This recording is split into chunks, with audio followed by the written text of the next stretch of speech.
नमस्कार मंडळी, स्वागत आहे तुमचं माझ्या किचनमध्ये. आज आपण एक खूपच स्वादिष्ट, झटपट, पौष्टिक रेसिपी बघणार आहोत. राजमा पुलाव. राजमा सगळ्यांनाच माहीत आहे, प्रोटीन भरपूर आणि चवीनं सुद्धा जबरदस्त. पण रोजच्या भाज्या आणि वरण भातापासून थोडं हटके काहीतरी हवं असेल तर राजमा पुलाव हा मस्त पर्याय आहे. ही रेसिपी खूपच सोपी आहे. रोजच्या घरच्या साहित्याने करता येणार आणि हो, लंच असो की डिनर दोन्हीसाठी एकदम परफेक्ट. तर मी आधीच राजमा भिजवून शिजवून घेतला आहे. आता आपण मसाला तयार करू आणि त्यात भिजवलेले तांदूळ घालून पुलाव शिजवून घेऊ.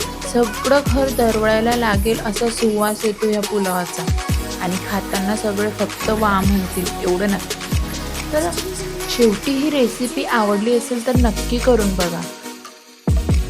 पुन्हा भेटू अशाच एका नव्या आणि झटपट रेसिपीसोबत. तोपर्यंत खा,